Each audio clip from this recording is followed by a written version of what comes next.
place. Hello, Okay. everybody.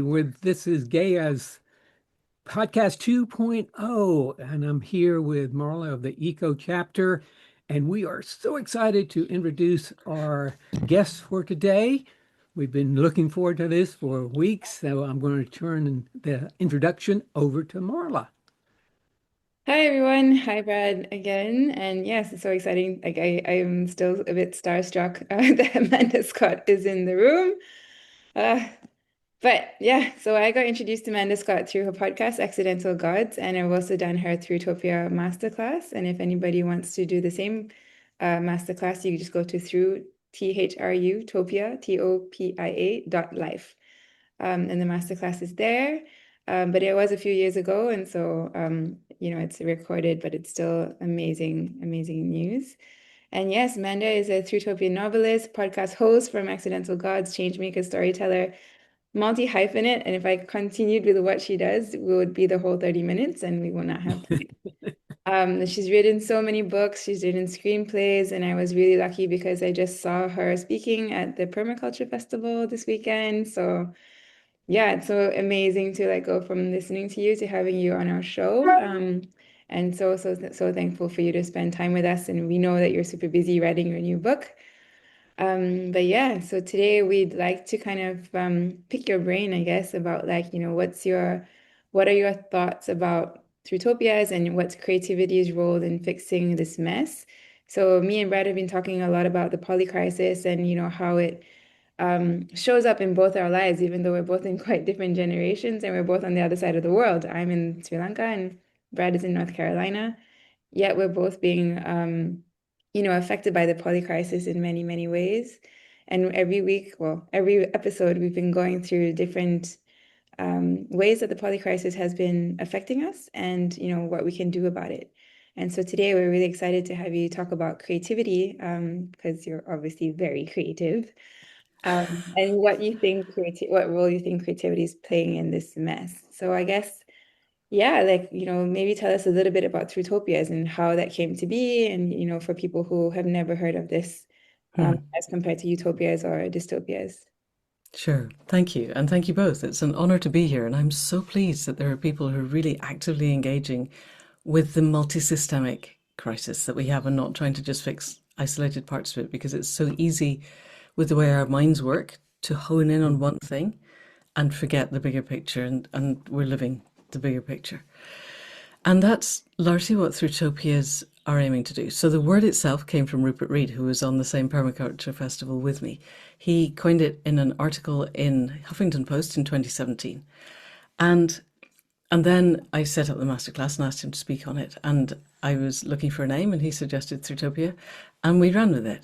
And it became apparent quite quickly that Rupert and I have somewhat disparate views of what Thrutopia is, but that it's a big church. We can be what we want it to be. My concept is that as a writer, there's very obviously dystopian and utopian genres. They are well established and have been going for a very long time. And dystopias basically look at the worst of humanity, and it's not hard. We just need to look around the world at the moment to see dystopias actively happening around us. And then to project that on into the future and have a look at what the world might look like 10, 15, 20, 100 years from now as we carry on down that path. And this is not useful for a number of reasons. And the first of which is that where we imagine, where we set our attention, is where we go. As humans, that our capacity to set our intention is one of the most powerful forces on the planet, and it's definitely our human superpower. And intention is the focus of attention. And if what we do is recycle over and over the dystopian horrors where we all end up being kebabbed over piles of burning tires by our bigger and nastier neighbours, then that's where we'll get to. And it's lazy. I mean, as a writer, it's effortless. So why would you do lazy writing? Except everybody who does it, they're all very well-intentioned people, and they all think that if I write the really bad dystopia, people will be so horrified that they will change their behavior. And the problem with that is, unless you tell people the options that they have, give them a sense of agency and direction of how to change their behavior, then they can't. And so dystopias are never going to work by definition, because if they're not offering agency and direction, then it's the equivalent of holding a gun to somebody's head and saying, change your behavior or I'll pull the trigger in the next 3 seconds. And what are you going to do? You want me to blink? Not blink? You want me to stop breathing? You want me to speak Japanese? I don't know how to speak Japanese. I could speak German. Do you want me to speak German? You want me to not speak? You want me to lift up? You don't know what to do. I haven't said what behavior to change. How can you possibly do it? And the environmental movement since the 80s has been saying really bad things are going to happen. Not immediately, but around the corner, so stop worrying about how to feed your kids and what kind of job you've got and whether your car runs. Just worry about these bad things that are going to happen in the future, and we all need to change our behavior. And they haven't given us, other than don't fly anymore and eat differently, none of which is actually, I'm sure by now you've got to, is actually going to solve anything. We need total systemic change. And unless we're offering people the routes to total systemic change, it's completely pointless. And all it does is shut people down into denial, which is obvious all around us, or despair, which is also, we're in a pandemic of depression, or deflection of China's doing this, therefore we don't need to do anything. Or more recently, the US military is doing this and it's wiping out our CO2 levels. One missile takes up my entire lifetime's value of CO2. So why would I bother? I mean, honestly, it's not an unreasonable response if I have no sense of agency. At the other end of the scale, we have the utopias, and for Rupert, then Ursula Le Guin's book, The Dispossessed, is Thrutopian. I disagree, because it's set on another planet. And for me, it's utopian because it shows what happens if we bring the best of humanity into action and how we could be under those circumstances. Two things are wrong. First is it's still predicated on humanity having the same value set that we currently have, and having the same belief systems that we currently have, and having the same sense of disconnection from all parts of ourselves and each other, ourselves and the web of life. And I don't think that's utopian at all. I think that's just slightly polishing up the existing system. If we're all in a bus that's being driven over the edge of the cliff by people like Trump, then it's basically going around cleaning the windows, which is nice, and it means you can see out better, but it's not actually swerving the bus from the edge of the cliff. And the Dispossessed is actually set on another planet. And most utopias, pretty much by definition, there is a jump cut between where we are now and they're post-apocalyptic, or there's a virus that's happened, or we've shifted to another planet. There's some cut that says this is happening when everybody thinks like I think, and I am the writer. And therefore, everything is beautiful. And so, my absolute belief now is, if you can't see how to get from exactly where we are, a recognizable present, through to a future that we would all yearn for. You look at it and you go, God, yes, I want that. I will do anything to get to that. I want that for my children. I want that for the people around me. I want that for the whole of the ecosphere. And I believe it's possible. And I can see my own next step. So for me, each of these is essential to a Thrutopia. And I hadn't worked this out when we did the Thrutopia masterclass, so this isn't in there. But now I've got an acronym, which is MADE, M-A-D-E, which is motivation. We have to yearn for this different future, which means we have to have a sense of what it feels like. It's hard to say what it looks like because pretty much by definition, we've emerged into a new system. And the point about emergence into a new system from an old system is that you can't predict the new system. If you can predict it, it's not a new system. So we don't really know what it looks like, but I think we can sense the value sets that will take us to the edge of the existing system to give us the leaping off point. So you have to have the motivation for, I want this different future. You have to have the agency. I have a sense that I can take the steps that are necessary.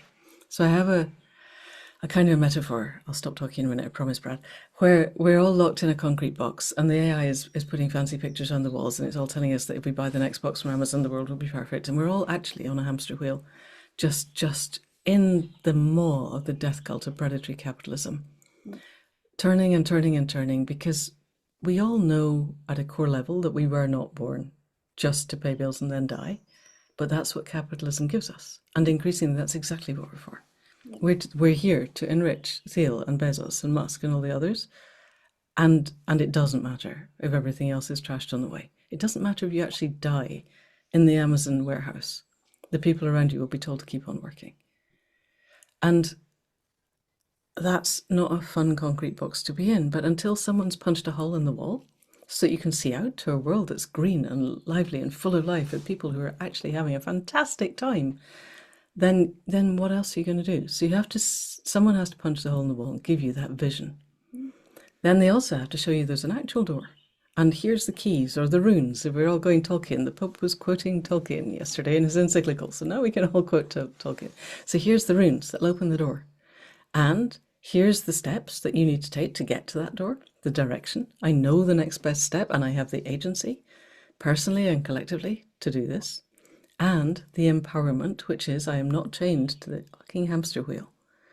I can get myself free of the system enough to take steps that will make me freer, that will get me to the door and get me out of here.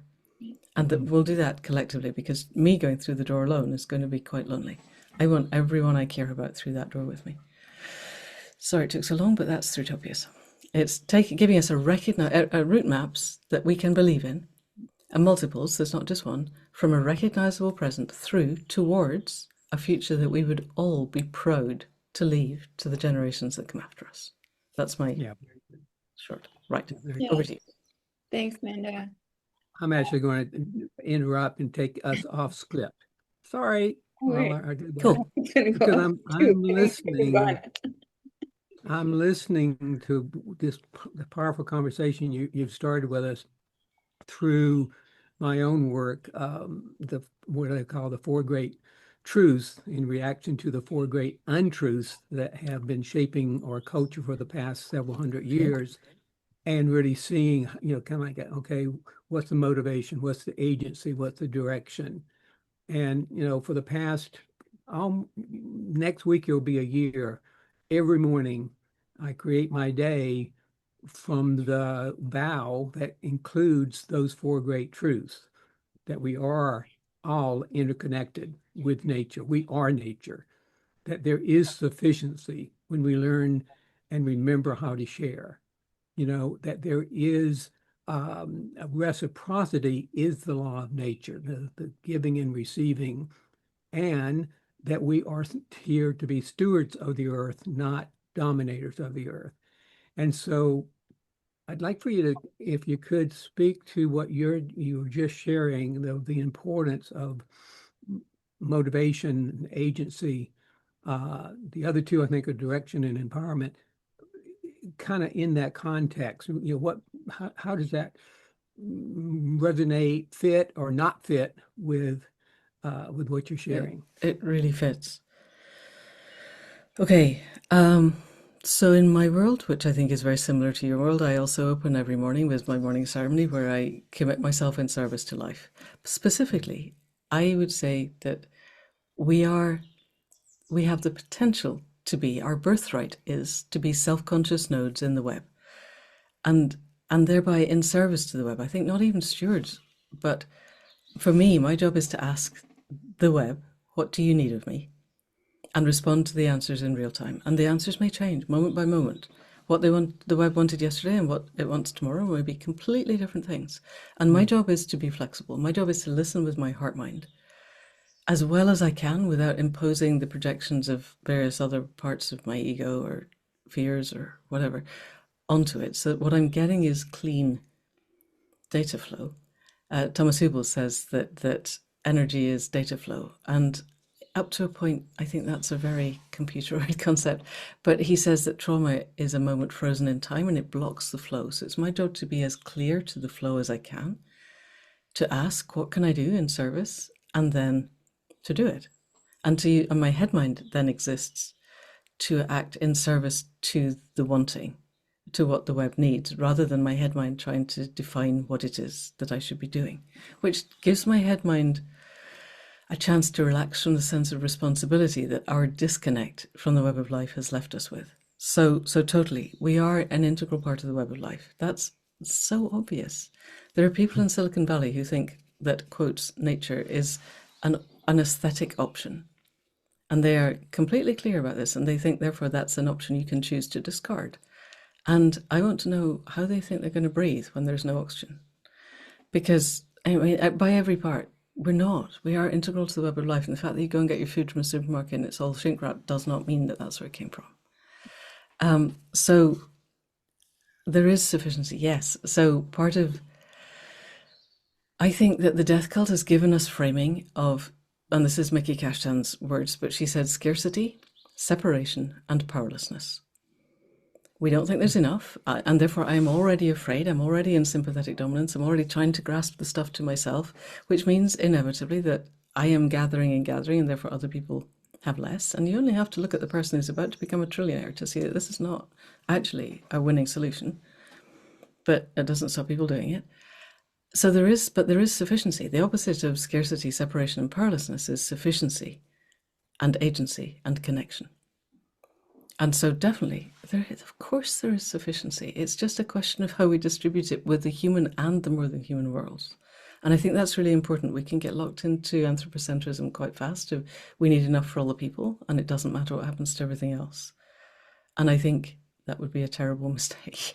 I think we need to do the conscious evolution, the emergence into a new system where we have evolved to be self-conscious nodes in the web of life, where we're actually listening to the web of life, the whole of the web. And for me, the web is as much the red kite and the river and the rocks and the hill and the trees as it is any of the other people.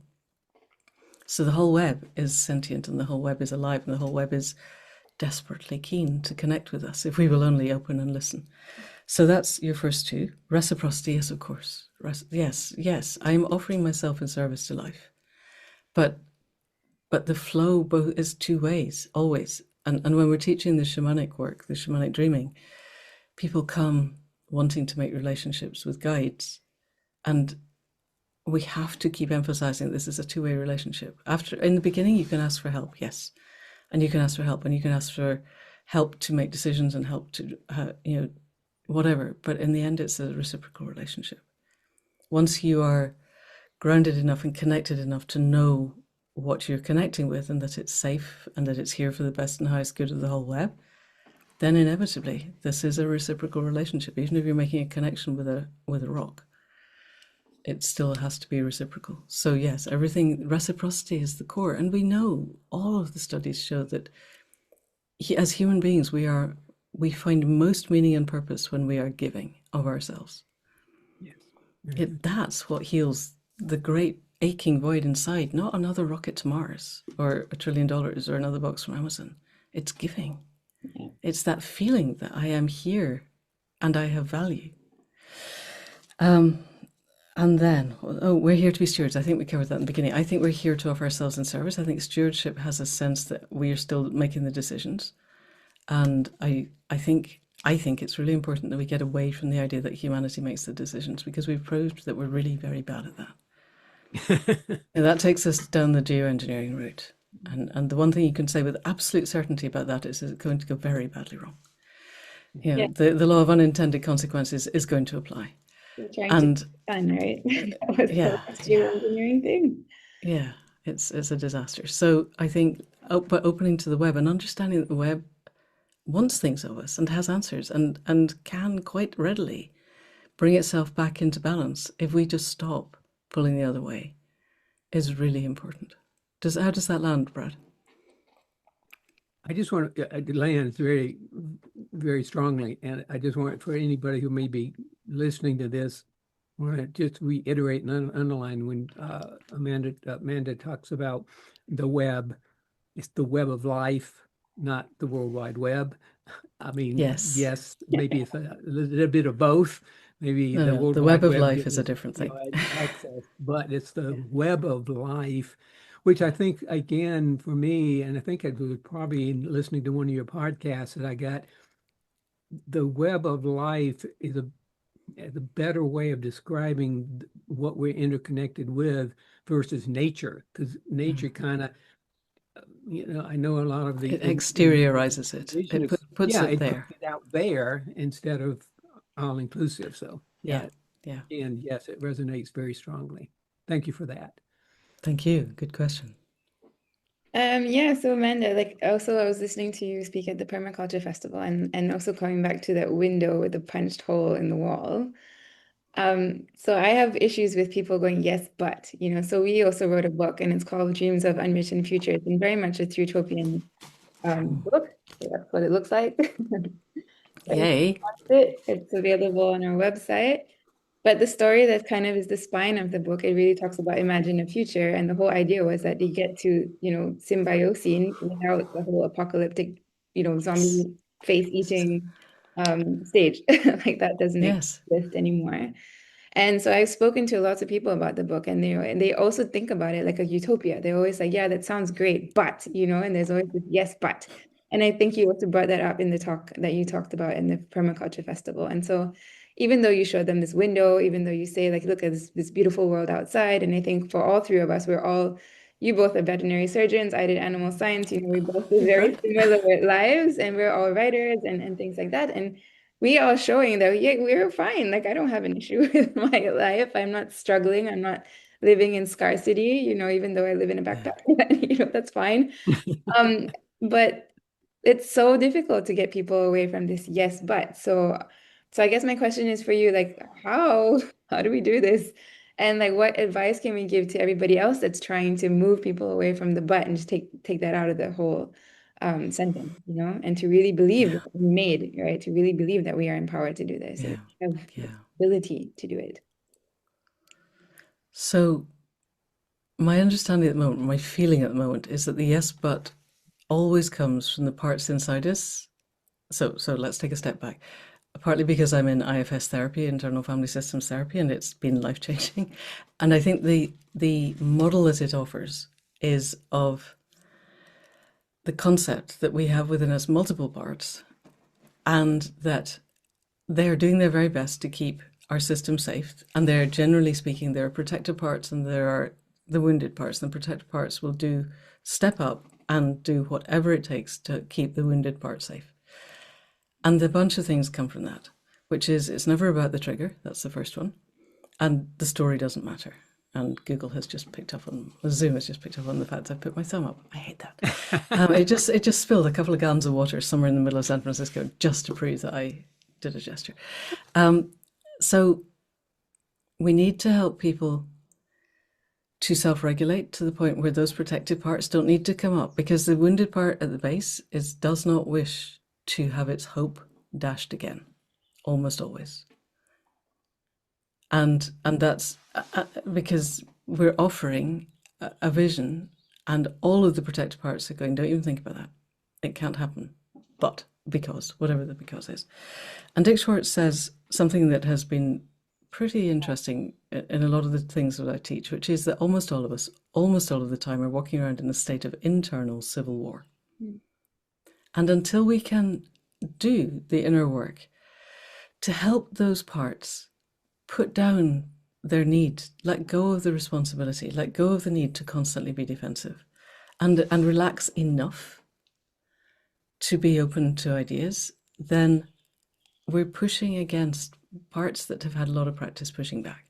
So the first part is there's no point pushing against a protective part. Its job is to protect, and it will do whatever it takes to do that. And if that means that the person ends up walking away, they will end up walking away. So you have to get to a point where that part can stand down.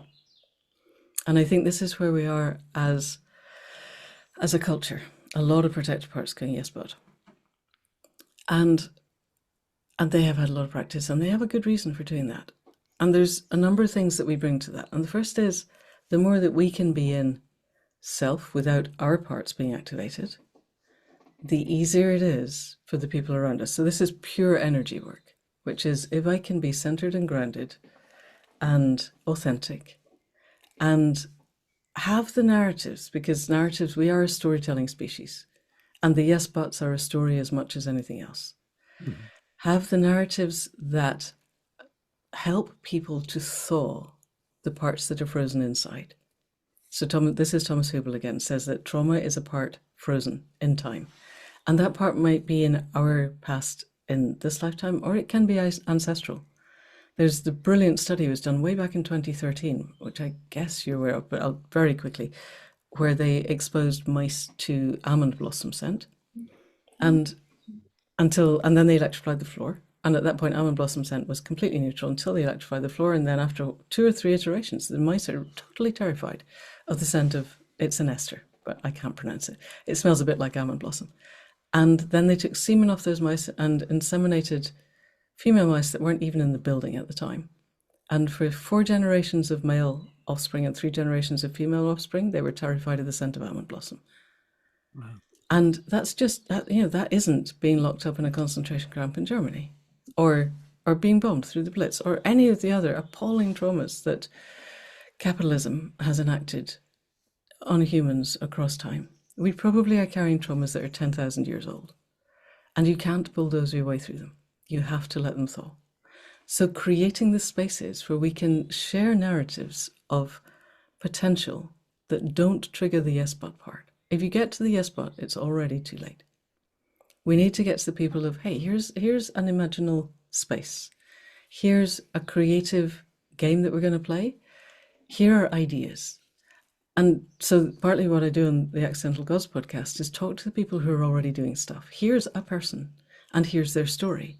And we're not going to lure you into a yes but. We're just going to let you understand that this person somewhere in the world is doing this thing. Mm-hmm. That is a step on the way towards a future. And here's, then can we frame that in a way that allows you to see the step that is being taken and where it might lead to? And then your yes but parts are never being asked to engage. They're simply being given a story, and they can self-regulate. And it requires that people have the capacity to self-regulate, and that's not easy, but we can model self-regulation.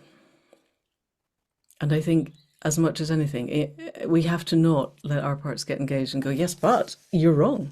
Your butt is wrong and my butt is bigger. That's definitely never going to work. But if we can model self-regulation of, I hear you, and this is happening here, and this is happening here, and here's the bigger story that they build, and here's the possibilities, and here's the avenues, and already you're walking your mind along that thing. Imagination is a huge superpower. And the thing about an engaged imagination, if I can create a story where you can identify with a concept or a character or a lived experience within that story, the rest of your brain cannot differentiate between that and actual reality.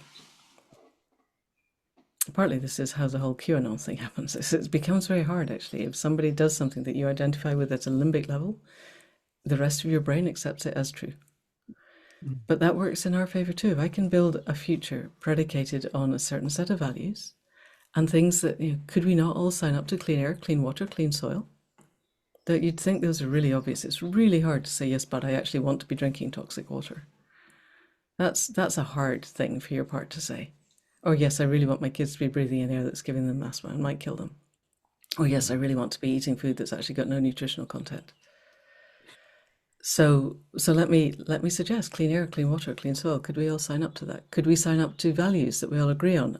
My suggested ones at the moment are compassion, integrity, and generosity of spirit. But if someone's got better ones, let's sign up to the better ones. I'm not wedded to those. And would you like to come up with better ones? And that's not a yes but push. It's a let's explore together what values could we all agree are really, really important. And then what does the world look like where we have clean air, clean water, clean soil? Integrity, compassion, generosity of spirit. How does it feel? And would you like to be in it? And we're already in that place then. And we haven't gone near the yes buts. And then you work backwards. Okay, if you want to wake up in the morning and feel safe and confident and peaceful, and for your kids to be well fed and sheltered, and you want to feel that you can face the challenges of the day totally supported, how do we get there? Thank you so much for that. That's so many different places we could go. I know sometimes I would listen to your Accidental Gods podcast. There's many different directions we can go, and you do a great job of bringing us back to the conversation. So I want to look at imagination, Thrutopia, and the role that writers and other creatives, storytellers of the various genres, the role that we can play in moving us towards a regenerative future itself. I think we play a key role. That's my take on it, and I'd like to hear your take on it. Yes, I totally agree. We play a totally key role. I was talking to somebody yesterday who is a creative creativity imaginal coach, and she says the biggest obstacle she comes up against is people saying, you know, imagination and creativity are for kids. So, I beg your pardon, what? What? And people being very afraid to exercise their imaginations. Oh God, what have we done to ourselves? But at least if you're writing, your imaginal muscles are already engaged. It's you love doing it because nobody sits behind a computer for 8 or 10 hours a day making stuff up unless they really enjoy it. And so you've got that sense of the capacity to look at a blank page and not walk away, and to imagine worlds that don't exist at the moment. And most of them at the moment, most people build realities based on an iteration of the existing reality around them. They look at the world around them. You build your crime thriller or your police procedural or your romance novel or your sci-fi or whatever. They're all basically this world. They might have little green aliens in, but they're fundamentally this. And so we need to get out of those boundaries and we need to start imagining the world that isn't this world. And it's hard work. It's really hard work. Amitav Ghosh said in The Great Derangement that future generations looking back will blame politicians and bureaucrats for their failure to act in the Great Derangement, which is now, as they should. But more, they will blame artists and writers because it's not the job of politicians and bureaucrats to imagine different futures. That's our job. And that's it. If we don't offer the future that you would yearn for, and the sense of what the next best step is and the pass through, how can we expect someone whose job is selling stuff or packing boxes for Amazon, or they're just spending their whole day trying to work out whether they can feed their kids or heat the house or manage the floods or whatever? If anyone is under sympathetic overload or dorsal vagal overload, they cannot think creatively. It's physiologically impossible. For very good reasons. If there's a saber-toothed tiger coming at you, you're not standing there composing odes to the sunset, or you're dead. The thing now is, it's not a saber-toothed tiger. It's not even the sort of low rumble of an avalanche in the distance. It's constant, chronic stress. And it's really hard to be creative if you don't have that stable, self-regulated baseline. Yeah. So those of us who have a stable enough, good enough self-regulation and the enormous privilege to spend time sitting writing stuff, I think it's absolutely our duty to do that imaginal work. And yes, it's hard, but what else you can do? You can write business as usual. Please don't do that, because business as usual is over. We're not even in the time of monsters that Gramsci talked about. We're in the total collapse of everything, and the fact that it hasn't hit us yet doesn't mean it isn't coming. The tsunami is there. We are Wile E. Coyote and we are a long way out over the canyon. And any minute now we're going to look down. And then we're going to really wish we'd described the parachute well enough that we could knit it into being while we're falling, which is basically what we've got to do now.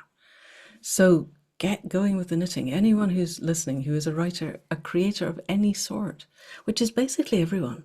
We all tell ourselves stories about ourselves and our relationship with each other and the web of life, to ourselves and each other and the web of life, all the time.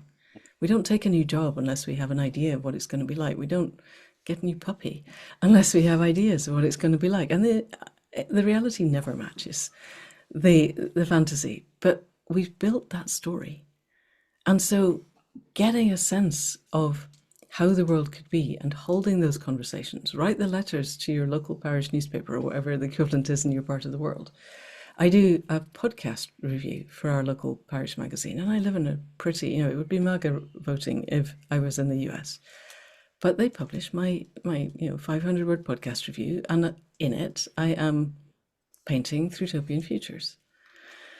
And it's just disguised as a podcast review. You can do it in lots of ways. You can write poetry, you can write songs, you can write little videos for TikTok, but just make them Thrutopian rather than dystopian, utopian, or worst of all, just carrying on with the assumption that yesterday and tomorrow are going to be similar, because they're not. Yeah. Yeah, I heard a connection between the word imagination and imaginal cells. The analogy we often use about the butterfly going into the cocoon. Yes. And I really get that one way you could hold us as authors and other creatives is that we are the imaginal cells of this civilization, yes. And we need to get to work. get Yeah. ourselves in the Yes. cocoon and Yeah, start to express ourselves as the butterfly that we could be. totally. Yeah. Yeah, I mean, Manda, I think you also like work with Rob Hopkins, who actually wrote an endorsement for our book, and he has this book Good called lad. What Is to What If. Yeah. And so I guess my question is also like when you talked about people who are in such a straight up state of stress that there's no way you could think of anything different, right? And I come from Singapore originally, where it's such a capitalist, consumerist, like nonstop way of life, which is why I'm in Sri Lanka at the moment because I just needed a break. But it's almost impossible to talk to people who are, they have kids, it's too expensive, Yeah. parents are working, they don't even see their partner, let alone, do anything for themselves, and then you tell them that, oh, you have to go and regulate your nervous system, It's hard. Yes. dream of a better future because you have these kids, what are you gonna like how do we You have to start where people are. yeah, You really have to start where we people are. reach There's a brilliant podcast. You should talk to, if you can, he's very busy at the moment, Matt Golding, and his podcast is called, you're probably not going to say this, you might have to bleep it out. Screw this, let's try something else.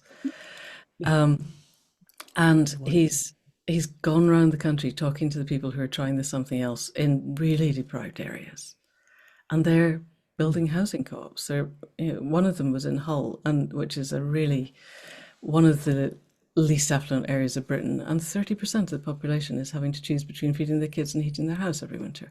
And he's talked to a housing association that just went along and bought the houses in this very tumble down street and put in proper insulation and solar panels and air source heat pumps. And the single mother who moved in with her, however many children, had been spending something ridiculous. I don't know the exact, I can't remember the numbers, but it was like something like £250 a month on her heating and power. And now she was down to less than 50.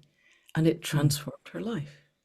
And then she can begin to engage with the other things. You can't expect people. This is why social justice and climate justice are two halves of the same coin within the hypercomplex system. You cannot expect people to be interested in how do we create a new economic system if the current economic system is destroying them. We need not to have the death cult of predatory capitalism, but if all you have is running 3 jobs to try and hold a roof over your head, that's not your highest priority. And it's not an accident that that's how the system is working. If you can keep people so busy they can't get together and talk about how ridiculous this is, then they will not notice that it's ridiculous. And so I think this is back to Joanna Macy, who had her 3 pillars of the Great Turning. There were the holding actions, which are just make it not too bad for people. There's the systems change, which is designing systemic change insofar as we can, and there's the shifting consciousness. And we need all 3. And some people are really in there in the communities doing the holding actions, and they still need the people imagining the systems change to see where the holding actions could take them. And they both need the shifting consciousness people to see how we get to the conscious evolutionary leap. We need all 3 of them. So you have to then tailor your conversation to who you're talking to. And if it's somebody who is struggling with 3 jobs and doesn't know how to feed the kids, then talking big stuff about hypercomplex systems is just not going to cut it. But you can talk about, like Zoran Mamdani does so well in the US, or Zach Belansky over here, let's tax wealth, not work, tax wealth, not work. There shouldn't be billionaires. We should just cap. Nobody needs $1 billion. Just take it off them once they get to 999 million. Actually, I would cap it a lot lower than that. Nobody needs that kind of money. And think what we could do with it. And that lands. Also, something I heard in one of the Tax Wealth Not Work podcasts recently was the average billionaire, if they invest it at quite low rates of interest, let's say 5%, is making $1 million a week. Just investing the money. And they're not making it. This isn't sitting there, knit one, purl one, cast 2 together, look, mum, I knitted myself another dollar. This is sucking it out of the rest of the economy. And now the trillionaire will be doing that 1,000 times. So he'll be making $1 billion a week just by sucking it out of the economy, just by the way that we have allowed money to work. And you can talk to anyone about that. And yes, but that's not how the world needs to work. And yes, but money is an agreement we make, and it doesn't have to work like that. Because the day the dollar ceases to be a relevant currency is the day there are no billionaires. And we could make that happen tomorrow if we all agreed it. Yeah. And Yeah. you can radicalize people quite fast by telling them that. Yeah, I guess like I mean in my work we talk a lot about the social tipping point, the idea that if you get enough people aware of something, that norm becomes the normal behavior, and all we have to do is, I guess, continue to keep writing, doing podcasts, and spreading the Yeah. news until everybody gets that this is not the way that life should be. There's so many. Yes. And there are better ways. This is Donella Meadows. You critique the old system, but you also offer the new system. Yeah. This is not how life should be. And these are the things that we could do tomorrow to make life much better for everybody except possibly the billionaires. Yeah. I think it would be better for the billionaires because I don't think they're happy. But they also think they need to continue to be billionaires, so they will resist. But you offer both. This is not how it needs to be, and here's how we could make it better. Would you like to join us? Yeah, so like You know, actually the book that we're doing is the first of what we hope will be a series of books called the Better Future Narratives, and it's really like Fantastic. well, when I wrote the There you first go, the article, podcast. it was really the idea of when you ask people what's a better future, they all say that they want to have $1 million and a car and a Ferrari, Do and they still? yes.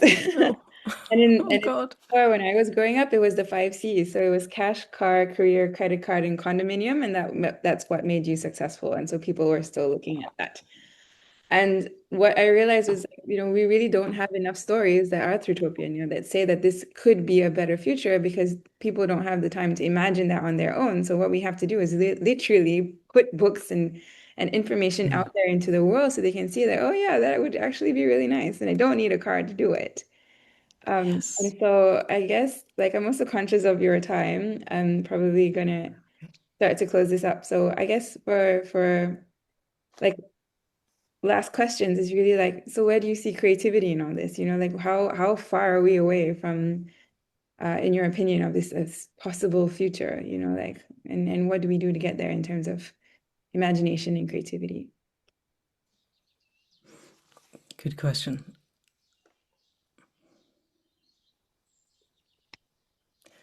Okay, so we talked about tipping points. We don't know where the tipping points are, but we know that tipping points exist. So we do everything we can, as Brad said, to be the imaginal cells that become the imaginal islands that can change that from which the system can emerge.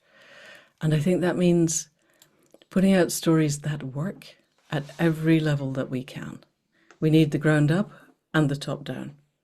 If we were able to talk to, let's say, Melinda Gates and James Murdoch, for instance, who I think do get it, and suggest to them perhaps they might like to set up a progressive alternative to Fox News, GB News, or a progressive movie channel, we could get stories out very much faster. And I think that conversation is worth having. But the opposite is anyone can pick up a phone and make a story. And that's the value of the hyper complexity of our interconnected world. Is I'm talking, you're in Sri Lanka, I'm in the UK, Brad's in Carolina. We couldn't have done this 10 years ago, talking in real time like this and able to see each other. We can hold these conversations, and you never know where the tipping point is. So the more people we can inspire, the more people who we can move to a point where I think this work, what we're talking about, becomes the single most important thing in your world. And it sounds to me like it is that for you too.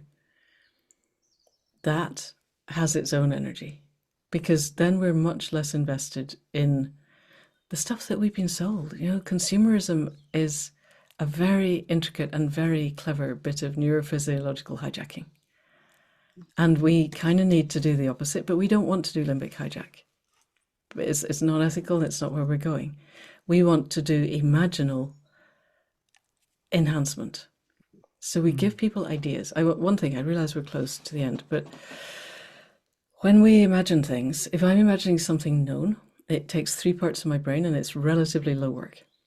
So I look into my hippocampus and I put stuff together. If I ask you, to write a story predicated on the 5 C's and someone who's successful, you could probably do that because you've been shown an endless Hollywood. Hollywood is a propaganda agency, basically. So you know what it looks like if you've got your Ferrari and your cash and all the rest of your condominium. And you could do that. You just you pick out Lego bricks from inside your hippocampus. You go forward to your ventromedial prefrontal cortex and go, does this fit with my aims and values? You go back to your limbic system and go, how do I feel about this? And if it all gets little green ticks, then I put this out into the world. If I asked you to imagine a Thrutopian future and you go into your hippocampus and there aren't enough Lego bricks, you're going to really struggle. If all you have, for instance, is black and white Lego bricks, and I ask you to paint something that looks like a Rembrandt, it's really hard. And it's not just hard, it feels wrong inside. Your brain goes, I can't do this. And it struggles and it struggles. And cerebral work is the hardest work we can do. So you're busy trying to fit things together and you don't, and there's big gaps. And your brain goes into shutdown. And it becomes a poisoned cue. Behavioral term, but it becomes then you don't want to ever do it again. And not just that you can't do it this time, it becomes something you don't want to go near. And then your yes but parts will start defending that position. So we need to be giving people the Lego bricks, the colored Lego bricks, so that when they look into their hippocampus and are trying to imagine a world that could be different, they've got all the little data points that they can build this picture from. And so both as creatives, we need to feed ourselves with those data points to be able to create things that look different. And then we need to create stories that are so compelling that people absorb them and feel them as real. Mm. So it's a two-part thing. This is why we set up the masterclass, was that I realized I do the podcast once a week, every week. I've done it since December 2019. I have a lot of those data points in because I talk to people all the time who are doing this. And then I go to my writing friends and go, you need not to be writing business as usual. You need to be writing Thrutopian stuff. And they look at me like, with what? I have no idea. What does the world look like if it's different? And so we have to, I then thought, okay, I have to do this. I have to give them the building blocks, or how can I expect them to write something? And so offering the building blocks of this is happening now. This is not it. You can't say yes, but this can't happen, because it's actually happening. Here's River Simple, who designed a whole new way of organizing a business, and it's working. You could organize your business too like this. Here, this is what it looks like. Listen to this podcast. Or here's how we could do food and farming completely differently and still feed the whole planet. Here's how we could have a new economic system. Look, it's all worked out here. Here's how we'd have the new political system that lets the new economic system happen. It's not hard. It's all there. I could write it out for you as a list of things to do tomorrow. But what we lack is the political will and the willingness of the people who currently hold the reins of power to do it. So we're back to one of the themes in Any Human Power, the novel, which is how do we bring wisdom to those with power, but more, how do we bring power to those with wisdom? Because we definitely, I think the first one might be quite hard. We definitely need the second. How do we bring power to those with wisdom and the wisdom to use it wisely? So that as creatives, our job is to harvest ideas and then to synthesize them and to create as many stories as we possibly can that will inspire people that this is a world they want and it's achievable. And I know Marla said that last question, but it's my podcast as well. I have a last question as well. And in a way, you've kind of answered it in there, but just a little background. So I've been on a hiatus from coaching for about 18 months since I started writing my last book, and I'm coming off of that hiatus. And my coaching is right on purpose coaching. So some of these books behind me, there, that side, yes, those on the top, and that's how Marla and I met. Yep. Is to really work with aspiring authors and new authors. And as I come off the hiatus, it's like, it can't be just, okay, write the book that's in the current reality. It's, I really want to work with people who want to write Thrutopian novels and nonfiction and the like. And so what's the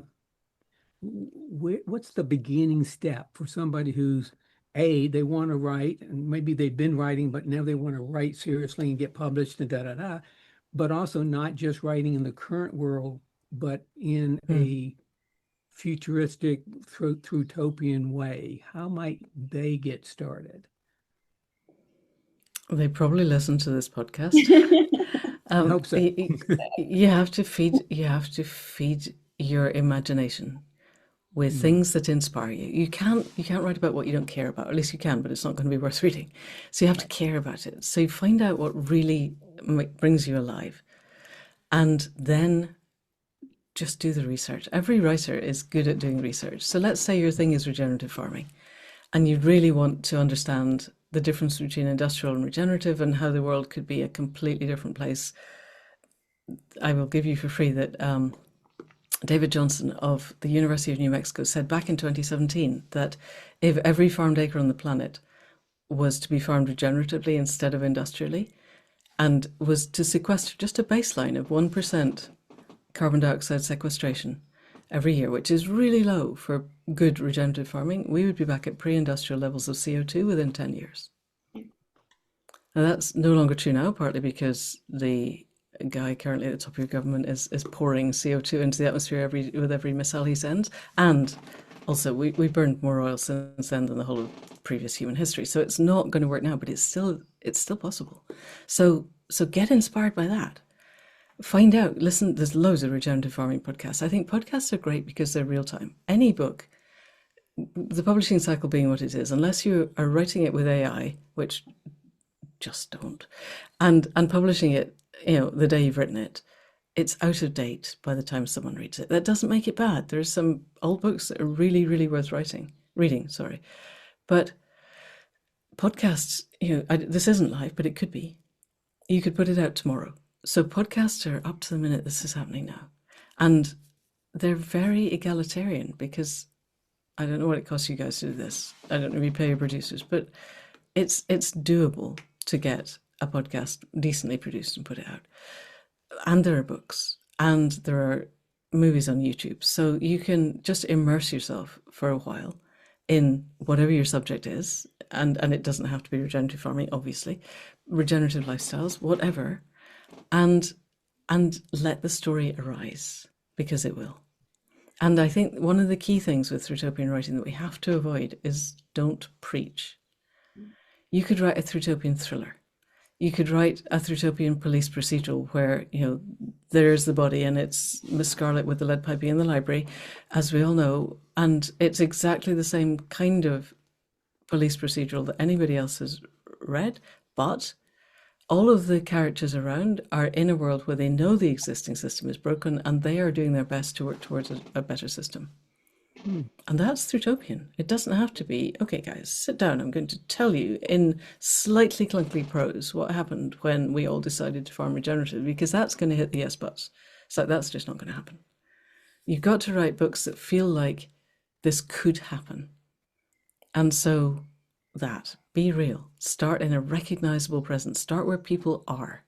Don't preach at them. Nobody likes being patronized, but open doors to possibilities. Let your characters live with those possibilities. Have fun. Yeah. Have fun. That helps. Yeah. Speaking of having fun with books, I know you're writing a new one, and I am so much I heard it at so I believe it's a vampire, werewolf, and fairy walk into a bar. A fae, not a fairy, fae, F-A-E, fae. But yes, exactly that, yes. I just woke up one morning with that line running through my head and I thought, oh, that's interesting. And then the log line is, it's hard being immortal on a dead planet. So even the worst of enemies can unite to fix things, right? So I wanted to write something that was, obviously it's going to be a fantasy novel. It's got werewolves in it and vampires. But it's also predicated on, they've realized that it's not, if everything goes really bad, they've got 100 million years waiting for something interesting to evolve, and that's not going to be fun. And so, and they may hate each other because they've all done kind of questionable things in the past, but they're actually going to have to, and they each have a person that they are closely enough linked with that they can bring them in, and then I have no idea where it's going, but I'm having fun writing it. So yeah, that. Can't wait. Perfect example of, Yeah. Do what's fun. See where it goes. How to get started. Yeah. Yeah. Very good. Very good. Looking forward. And do you have any clue as to when that will be out and available? No. No. No. We haven't even given it to a publisher yet. I'm tidying up the first 20,000 words as we speak. And so publishing cycles are, the publishing world is a whole other thing. Yeah. And I might actually end up self-publishing because that gives us much more control. And it's a very different thing than it was. And I'm not sure I want to do that, but it is definitely an option.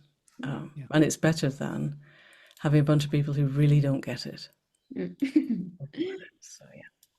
No, my last book, I was with a publisher who absolutely did get it. I want to make that clear. September Publishing totally got Any Human Power, and it was really interesting to be working with a publisher that completely got the book.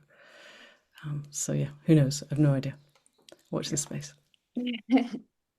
Okay. Well, thank we you want to so thank much. you. Yeah. Thank you for this time. Yes, thank Oh, you. thank you. It's been an honor and a delight, and such interesting questions. I'm so glad you guys are doing this. But yeah, That's so if good. anybody else wants to follow Amanda's work, she has a free podcast call on her Accidental Gods page, and she also has a membership which you can join. She's got many, many books that you can read, and she said Any Human Power is the last one, and she's writing a new one now. And she also does shamanic training courses on her dreamingawake.com, dreamingawake.co. .co.uk. Yeah. I'm signing up for it in October, I think. So I'm really interested Yay. to do that. Yeah. Cool. Yes. Yeah. And then if people want to do the Thrutopia Masterclass, you said Oh, at the yeah, beginning I it's did, on yeah. thrutopia.life. It is 4 years old now, but if you're coming new to this, the principles are all still there. Yeah, I've done the masterclass even though it was recorded, and it's still got amazing Oh, recordings of thank you. many, many You different. guys are so cool. Thank you. And Brad is signing up for it. That's next. I've been ready to, yes, exactly. Brad, we'll It's give it to you. cool. I'll give it to you. Yeah, I'll contact you after. I'll send you a link. Thank you Super. very, very, very much. And for everything that Thank you're you. doing for the world. Like I think we're all Yeah, benefited. I definitely want to talk to you guys on Accidental Gods. We'll sort that out after. Yes. Oh, that'd be amazing. Thank Grand. you. Thank you. Thank you so much. Thank you. Oh, yes, we all have to do that.